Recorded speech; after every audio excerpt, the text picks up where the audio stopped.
les avis sont souvent très tranchés sur la question, en particulier dans les églises. Certains, en citant Romains 13, défendront que toute autorité vient de Dieu. D'autres, peut-être en citant Apocalypse 13, qu'on va lire dans un instant, discerneront l'action du diable derrière celle de l'État, y compris en France et partout ailleurs dans le monde. Un Donald Trump aux États-Unis, par exemple, a été vu par certains chrétiens comme un nouveau Cyrus, envoyé de Dieu pour libérer son peuple, alors que d'autres chrétiens le voient comme un être pervers et dangereux. D'autres encore, peut-être, s'offusqueront de cette vision binaire des choses en valorisant le caractère simplement humain de l'État, avec les forces et les faiblesses inhérentes à l'humanité. Et en réalité, je crois que pour les premiers lecteurs de l'Apocalypse, la question la plus pressante n'était pas celle de savoir si l'État était au service de Dieu ou au service de Satan, si l'Empire romain était au service de Dieu ou au service de Satan, mais plutôt comment tenir bon dans la foi face à un empire romain qui réclame l'adoration de l'empereur et qui persécute les chrétiens. Ils savaient que l'empire romain était opposé à l'Église, et la question qu'ils avaient, c'était plutôt comment persévérer dans la foi, comment tenir bon. Je vous invite à lire avec moi les 10 premiers versets du chapitre 13 de l'Apocalypse. Apocalypse, chapitre 13, les versets 1 à 10. Alors je vis monter de la mer une bête qui avait 7 têtes et 10 cornes. Elle portait sur ses cornes 10 diadèmes, et sur ses têtes étaient inscrits des titres insultants pour Dieu. La bête que je vis avait l'allure d'un léopard. Ses pattes ressemblaient à celles d'un ours, et sa gueule à celle d'un lion. Le dragon lui donna sa puissance, son trône et une grande autorité. L'une de ses têtes semblait avoir reçu un coup mortel, comme si elle avait été égorgée. Mais la blessure dont elle aurait dû mourir fut guérie. Là-dessus, le monde entier, rempli d'admiration, se rangea derrière la bête. Les peuples adorèrent le dragon parce qu'il avait donné son pouvoir à la bête. Ils adorèrent aussi la bête en disant « Qui est semblable à la bête ? Qui peut combattre contre elle ?» Il lui fut donné une gueule pour proférer des discours arrogants et insultants contre Dieu. Elle reçut le droit d'exercer son autorité pendant 42 mois. Elle ouvrit sa gueule pour proférer des blasphèmes et insulter Dieu, la tente où il demeure et ceux dont la demeure est au ciel. Il lui fut même permis de faire la guerre aux membres du peuple saint et de les vaincre. Elle reçut autorité sur tout peuple, toute tribu, toute langue et toute nation. Tous les habitants de la terre l'adoreront, tous ceux dont le nom n'est pas inscrit depuis l'origine du monde dans le livre de vie de l'agneau égorgé. Que celui qui a des oreilles écoute. Si quelqu'un doit aller en captivité, il ira certainement en captivité.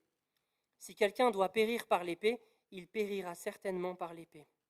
C'est là que les membres du peuple saint doivent faire preuve d'endurance et de foi. Amen. Je vous invite à prier. Seigneur, ta parole est la vérité. Transforme-nous, transforme nos cœurs par ta vérité afin que nous puissions mieux te connaître, afin que nous puissions nous laisser approcher par toi et que tu fortifies notre foi et notre endurance dans cette vie. Amen. Avec ce chapitre 13 de l'Apocalypse, on entre dans le septenaire des visions. Et toutes les visions, les 7 visions qui commencent ici, sont toutes introduites par l'expression « alors je vis » ou « ensuite je vis ». Et le chapitre 12, sur lequel nous avons entendu une très bonne prédication dimanche dernier par Georges, servait d'introduction à ce 4e septenaire du livre, le septenaire donc des visions qui s'ouvre par la vision de la bête qui monte de la mer que je viens de vous lire. Cette bête abominable qui monte de la mer a 7 têtes et 10 cornes. L'allure d'un léopard, ses pattes ressemblent à celles d'un ours et sa gueule à celle d'un lion. Qui est-elle ? Qui est cette bête ? Jean, qui écrit le livre de l'Apocalypse, emprunte pour décrire cette bête abominable des traits des 4 bêtes de la vision de Daniel 7. Daniel 7, on en entend souvent parler dans notre série de prédications sur l'Apocalypse. C'est un texte auquel Jean fait très souvent allusion. Dans ce texte de l'Ancien Testament, Daniel 7, où il y a non pas une bête, mais 4 bêtes, ces 4-là représentent 4 empires qui se sont succédés à une époque de l'histoire de l'humanité. Très certainement l'Empire babylonien, l'Empire médo-perse, l'Empire grec avec Alexandre le Grand, et puis l'Empire romain. Le fait qu'il y ait ici une seule bête, en Apocalypse 13, une seule bête qui mêle les traits de ces 4 grands empires dont il était question en Daniel 7, a sûrement pour but de révéler au lecteur de l'Apocalypse qu'une seule et même puissance se cache derrière les empires totalitaires qui se succèdent dans l'histoire humaine. Les empires changent, ceux qui les dirigent changent, mais une même puissance les anime. Ces empires symbolisés par la bête sont caractérisés par 2 choses principales ici, qu'on peut discerner aussi dans toute l'histoire de l'humanité, dans différentes régions du globe. Première chose, ces empires sont caractérisés par l'adoration qu'ils réclament à la place de Dieu, l'adoration de l'État, de l'empire, l'adoration du dirigeant de cet empire. Et deuxième chose, par la persécution qu'ils mettent en œuvre contre le peuple de Dieu. Cette bête unique qui mêle les traits des 4 bêtes de Daniel 7 monte de la mer, alors qu'il était dit au chapitre 11 qu'elle montait de l'abîme. Mais en réalité, la symbolique de la mer et de l'abîme est ici exactement la même. La mer, dans la Bible, dans les textes bibliques, est le lieu du monstre marin, du Léviathan ou du dragon qu'on a rencontré au chapitre 12. Le fait que la bête monte de la mer signifie donc qu'elle est envoyée par le dragon qui règne sur la mer, ce monstre marin. Alors qu'au chapitre 11, le fait qu'elle monte de l'abîme signifiait qu'elle était envoyée par l'ange de l'abîme qui règne sur l'abîme, qui n'était autre que Satan. Et d'ailleurs, cette bête qui monte de la mer a les traits du dragon. Elle a comme lui 7 têtes et 10 cornes et elle porte des diadèmes. Elle ressemble au dragon, elle est envoyée par le dragon du chapitre 12 et au verset 2 du texte que nous avons lu. Jean dit même que la bête reçoit sa puissance, son trône et une grande autorité de la part du dragon. C'est le dragon qui envoie cette bête, qui la mandate, qui la couvre de son autorité, qui lui donne un trône et une grande autorité pour régner sur la terre à travers ces empires totalitaires qui réclament adoration et qui persécutent le peuple de Dieu.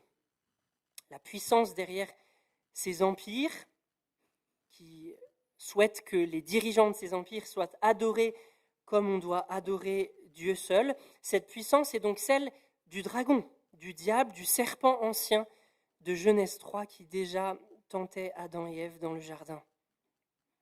Le dragon cherche donc à usurper la place de Dieu, à recevoir l'adoration qui est réservée normalement à Dieu seul.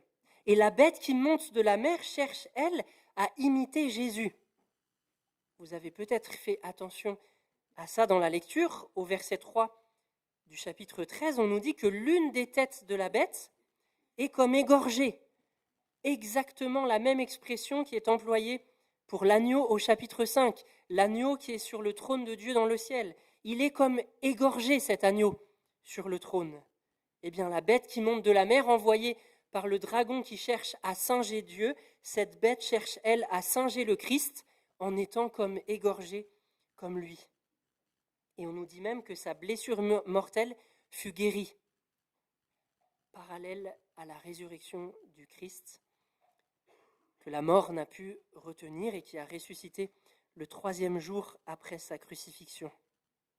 On a donc là le portrait, ou le début du portrait d'une trinité diabolique qui veut faire contrepoids à la véritable trinité avec le dragon qui singe Dieu, cette première bête qui monte de la mer qui singe le Christ, et nous aurons dans la suite du chapitre 13, dans la 2e vision de ce septenaire sur lequel Joseph prêchera dimanche prochain, une autre bête qui cherchera à singer le Saint-Esprit. Cette pseudo-mort et pseudo-résurrection de la bête qui monte de la mer fait sûrement allusion, pour les premiers lecteurs de Jean, les premiers lecteurs de l'Apocalypse, à une légende très répandue dans l'Empire romain à cette époque, selon laquelle Néron, un empereur romain qui s'était suicidé en 68 après Jésus-Christ, une légende selon laquelle Néron reviendrait à la vie et reviendrait reprendre le pouvoir dans l'Empire romain. Jean fait certainement allusion ici à cette légende en dénonçant donc le pouvoir romain qui cherche à prendre la place de Dieu et qui réclame l'adoration réservée à Dieu seul. Suite à ce miracle en tout cas, ou ce pseudo-miracle, cette singerie de miracle, des gens de toutes les nations deviennent des disciples de la bête, tout comme le peuple de Dieu est constitué de gens de toutes les nations. Et ils adorent la bête en disant « Qui est semblable à la bête ?» Une question que la Bible pose normalement à propos de Dieu. Qui est semblable à Dieu? Qui est comme lui? Qui est puissant comme lui? Mais là, des hommes et des femmes de toutes les nations posent cette question à propos de la bête, aveuglés qu'ils sont par la puissance illusoire, on y reviendra, que déploie la bête, en particulier à travers ce pseudo-miracle. Que celui qui a des oreilles écoute, nous prévient Jean. Que celui qui a des oreilles écoute. Il y a un discernement à exercer pour les premiers lecteurs face à cet empire romain, pour nous aussi au XXIe siècle, pour discerner dans l'histoire et dans l'actualité du monde ce qui se joue dans le monde invisible. Le texte nous invite à un discernement réaliste du politique dans l'histoire humaine. Le texte nous révèle qu'un des moyens d'action de Satan dans le monde, parmi d'autres, c'est d'influencer les dirigeants politiques afin qu'ils détournent l'adoration du Dieu unique vers eux, qu'ils divinisent l'État, qu'ils divinisent la personne qui dirige l'État et qu'ils s'opposent au peuple de Dieu en le persécutant. Et en réalité, c'était déjà la stratégie du serpent dans le jardin, diviniser l'être humain, ou tenter en tout cas l'être humain de se diviniser lui-même. Déjà dans le jardin, le serpent susurrait à Ève « Vous serez comme des dieux. Non, vous ne mourrez pas si vous mangez du fruit de l'arbre de la connaissance du bien et du mal, mais vous serez comme des dieux. » Si le pouvoir ne corrompt pas, contrairement à ce qu'on dit souvent, il démultiplie en tout cas la capacité de l'être humain à se diviniser ou à prétendre se diviniser et ainsi à s'opposer à Dieu. À cause de la puissance dont il revêt certains êtres humains, le pouvoir favorise cette tentation de prétention à la divinisation de l'être humain, de ceux qui occupent ce pouvoir, de ceux qui l'habitent. Le texte d'Apocalypse 13, avec bien d'autres dans la Bible, nous invite donc à un discernement et même à une certaine vigilance face à l'État, face au pouvoir du monde, pour repérer lorsque l'État tend à s'absolutiser, lorsqu'il tend à s'en prendre à l'Église, à s'opposer au peuple de Dieu. Malgré les apparences de notre texte, et de la prédication peut-être aussi, il ne s'agit pourtant pas de diaboliser l'État en tant que tel, ni même le pouvoir politique en soi. Paul, en Romains 13, texte que je mentionnais en introduction et qu'on cite souvent lorsqu'on parle du politique ou de l'État, Paul, en Romains 13, dit du même pouvoir romain, pas d'un autre pouvoir, du même pouvoir romain qui déjà, lorsque Paul écrit la lettre aux Romains, persécutait l'Église, toute autorité vient de Dieu. Les structures politiques sont bonnes pour le texte biblique et pour les auteurs bibliques. Les structures politiques sont bonnes, instituées par Dieu pour le bien, pour mettre des limites au péché et à l'expansion du péché dans le monde, pour mettre des limites aux malfaiteurs, à ceux qui commettent le mal dans le monde. Mais Satan les pervertit et les détourne, ces structures politiques, pour servir ses propres fins. Il nous faut donc bien comprendre que ce sont parfois, dans l'histoire de l'humanité, les mêmes autorités qui sont à la fois instituées par Dieu pour limiter le mal dans le monde, et les mêmes que Satan utilise pour asservir les êtres humains en absolutisant l'État, en divinisant ceux qui occupent le pouvoir et en persécutant l'Église. Il me semble que cette vision de l'État, des structures politiques et du pouvoir politique en général dans la Bible, avec cette tension entre Romains 13 et Apocalypse 13, devrait nous inviter à un regard nuancé sur le politique, en évitant de considérer les hommes et les femmes politiques ni comme des messies, point de vigilance peut-être pour ceux qui considèrent Trump comme un Cyrus aux États-Unis, ni comme des diables, tout en discernant de manière réaliste la puissance du dragon à l'œuvre dans certaines tendances politiques opprimantes et totalisantes. Mais me direz-vous, le texte d'Apocalypse 13 ne nous invite-t-il pas justement à prendre conscience de la puissance de la bête, de l'étendue de son pouvoir? Le texte d'Apocalypse 13 ne diabolise-t-il pas l'État ou du moins l'Empire romain? En réalité, et comme je le disais en introduction, je pense que les premiers lecteurs de l'Apocalypse n'avaient pas besoin qu'on les informe de la puissance de Rome. C'est pas ça la révélation du texte. Les premiers lecteurs du livre de l'Apocalypse connaissaient la puissance de Rome. Ils vivaient dans l'Empire romain, ils étaient confrontés à cette puissance qui s'opposait à eux et qui les persécutait. Le message de Jean ne consiste donc pas ici en une révélation de la puissance de Rome pour fasciner les chrétiens face à la puissance diabolique qui influence le pouvoir romain. Le message de Jean ici est plutôt d'encourager ses premiers lecteurs à ne pas céder à la compromission avec cette puissance, en leur révélant qu'en dépit des apparences, cette puissance n'est qu'illusoire. Le texte révèle en effet, en même temps que la puissance à l'œuvre derrière les empires, la souveraineté de Dieu sur cette puissance du dragon et de la bête qui monte de la mer. Comment est-ce que le texte souligne cette souveraineté de Dieu? Au verset 5, par exemple, il est écrit à propos de la bête qui monte de la mer qu'elle reçut le droit d'exercer son autorité pendant 42 mois. Sous-entendu, la liberté de manœuvre qu'a la bête qui monte de la mer lui est accordée par Dieu, qui reste maître de l'histoire, même lorsque le dragon et la bête déploient leur puissance. En plus, ce verset indique un temps d'action limité pour la bête. Temps de 42 mois, 1260 jours, 3 ans et demi, on l'a déjà dit, c'est un temps qui symbolise la période de vie de l'Église dans l'Apocalypse, qui se situe entre la première venue du Christ et la seconde. Le temps d'action de la bête prendra fin dès lors que le Christ reviendra. Même chose au verset 7, il lui fut permis de faire la guerre aux membres du peuple saint et de les vaincre. La bête a donc une puissance indéniable, elle peut faire la guerre au peuple de Dieu et même les vaincre, mais la bête ne fait rien qu'il ne lui ait été permis par Dieu. Il lui fut permis de.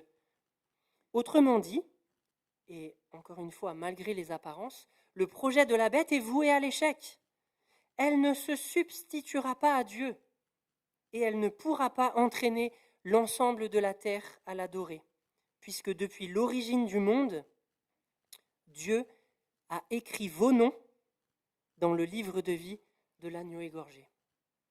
Depuis l'origine du monde, Dieu a écrit le nom des membres de son peuple dans le livre de vie de l'agneau égorgé. Le pouvoir de la bête, s'il est indéniable, est en fait clairement limité. Et c'est ça, je crois, que Jean veut révéler en Apocalypse 13. Le caractère illusoire du pouvoir du dragon et de la bête, pour encourager les chrétiens à persévérer dans la foi et à ne rien céder en compromission à l'influence et à l'oppression que la bête exerce sur l'Église. Il faut, en plus de tout ça, se rappeler que ces visions du chapitre 13 font suite à la défaite du dragon racontée au chapitre 12 qu'on a entendu la semaine dernière. Chapitre 12, verset 12, « Malheur à la terre et à la mer, le diable est descendu vers vous rempli de rage, car il sait qu'il lui reste très peu de temps. » Le pouvoir de la bête est terrible. Elle a le pouvoir de faire la guerre aux membres du peuple saint et même de les vaincre. mais c'est le pouvoir de l'ennemi qui se sait vaincu et qui, enragé, commet les atrocités qu'il peut encore commettre dans le temps qui lui reste. Il me semble que je vous en avais déjà parlé dans une autre prédication, mais Oscar Cullmann, un théologien, a eu l'idée géniale, je trouve, de comparer la période de l'Église à la période d'un peu moins d'un an, pendant la Seconde Guerre mondiale, entre le débarquement en Normandie, le 6 juin 1944, et la capitulation de l'Allemagne nazie, le 8 mai 1945. Le débarquement marque le tournant décisif de la guerre, et c'est depuis le débarquement que les forces alliées ont pu remporter la victoire, mais la fin véritable de la guerre n'a lieu qu'un an après. Eh bien, Oscar Cullmann a comparé la période de l'Église à cette période d'un an. Le débarquement dans la vie de l'Église, c'est la mort du Christ à la croix qui a remporté la victoire décisive sur Satan et sur toutes les forces qui s'opposent à Dieu. Mais cette victoire se déploie dans le temps et elle sera pleinement déployée, le règne de Dieu sera pleinement rétabli sur la terre renouvelée uniquement lorsque le Christ reviendra. Nous vivons dans cette période entre ces deux événements majeurs. Et si je reviens à la Deuxième Guerre mondiale, les nazis ont continué de commettre les pires atrocités pendant cette année-là, comme le massacre d'Oradour-sur-Glane, qui a eu lieu dans cette période. L'œuvre de Satan est exactement de cet ordre. Jésus l'a déjà vaincu à la croix. Cette victoire est établie, certaine, mais nous attendons le plein déploiement de cette victoire. Et dans cette attente, Satan se déchaîne, rempli de rage, sachant lui-même qu'il ne lui reste que peu de temps.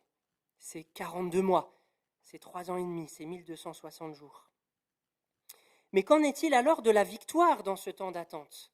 Si la victoire a déjà eu lieu, même si nous attendons son plein déploiement, comment vivre dans ce temps d'attente de cette victoire déjà acquise ?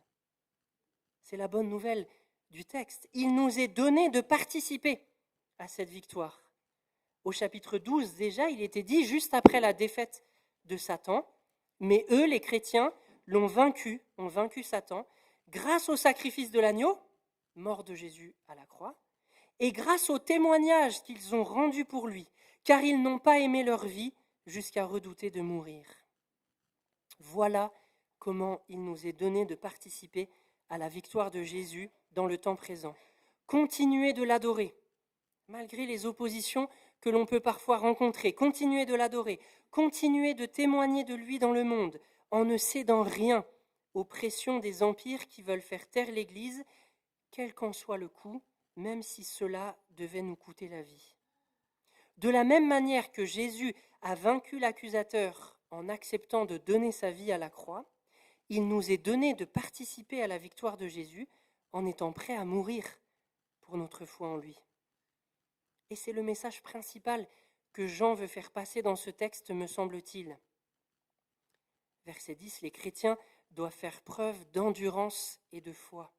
Car même si les pressions exercées par la bête et le dragon sont très fortes, l'opposition parfois très violente contre l'Église, on le voit encore aujourd'hui dans certains pays du monde, il vaut mieux, nous dit Jean ici, il vaut mieux mourir uni à Jésus, qui est le Seigneur du ciel et de la terre, plutôt que de céder au pouvoir éphémère du dragon qui est déjà vaincu. Et j'aimerais, pour terminer, illustrer le propos de Jean ici par la vie d'un homme qui, parmi bien d'autres, l'a appliqué avec un courage et un zèle impressionnants.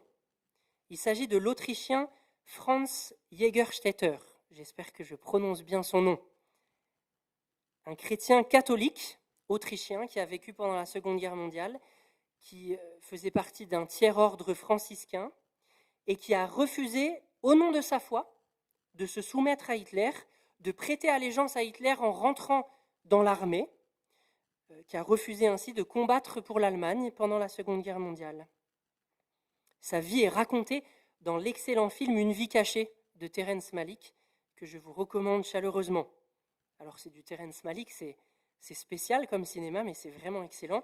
Le film dure 3 heures, il faut avoir un petit peu de temps devant soi, mais le film est excellent et raconte l'histoire vraie donc de cet homme qui, quel qu'en soit le coût, a refusé de faire une quelconque compromission avec sa foi, alors qu'il a subi des pressions énormes. Même le prêtre de son village lui disait « Mais tu peux prêter allégeance à Hitler pour rentrer dans l'armée, tu fais semblant de prêter allégeance à Hitler, tu sais dans ton cœur que ton Seigneur reste Jésus, et puis comme ça tu n'as plus de problème. » Mais il a refusé. Il a refusé de faire cette compromission, quel qu'en soit le coût, quels qu'en soient les risques qu'il prenait, parce qu'il avait compris que le Seigneur Jésus était le seul vrai Seigneur du ciel et de la terre, que le système nazi qui faisait pression sur l'Église était en réalité déjà vaincu et qu'il valait mieux prendre le risque de se faire tuer par ce système en mourant uni à Jésus plutôt que de céder aux pressions de la bête. Dans la vie du royaume de Dieu, le sacrifice d'inconnus qui refusent de plier le genou devant la bête pèse plus lourd que toute la puissance déployée par le dragon.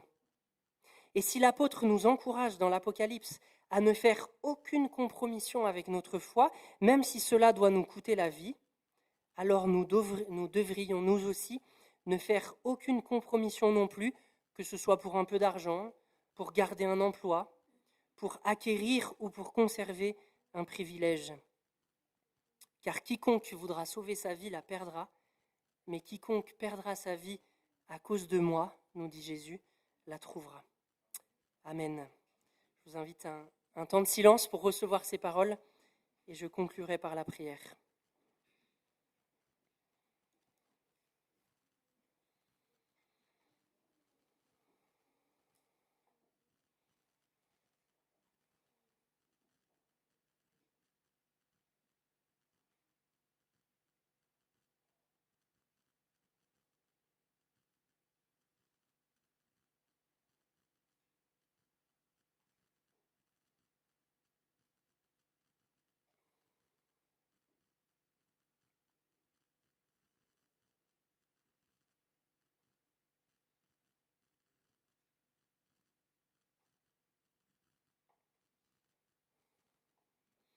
Seigneur, merci pour cette révélation que tu as transmise à Jean et qui parvient jusqu'à nous aujourd'hui.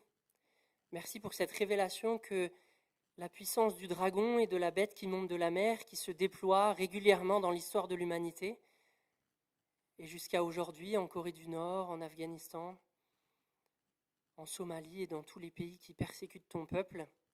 Merci pour cette révélation que cette puissance, malgré sa violence, malgré notre sentiment d'impuissance à nous, cette puissance n'est qu'illusoire.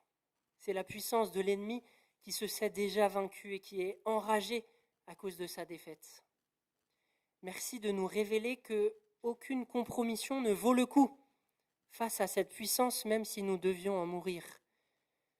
Seigneur, par ton esprit qui vit en nous, fortifie notre foi. Donne-nous de persévérer toujours, d'être endurants dans la foi face aux épreuves que la vie nous réserve parfois. Donne-nous à nous qui ne sommes heureusement, et nous t'en rendons grâce, jamais confrontés à choisir entre notre vie ou notre foi.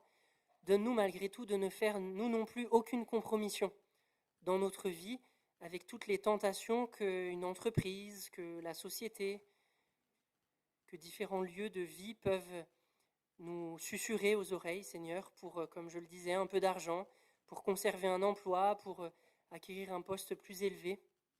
Donne-nous, Seigneur, de rester droit dans nos bottes, quel qu'en soit le coup, sachant que rester unis à toi est ce qui vaut le plus pour gagner la vie éternelle que tu nous offres. En ton nom, Jésus. Amen.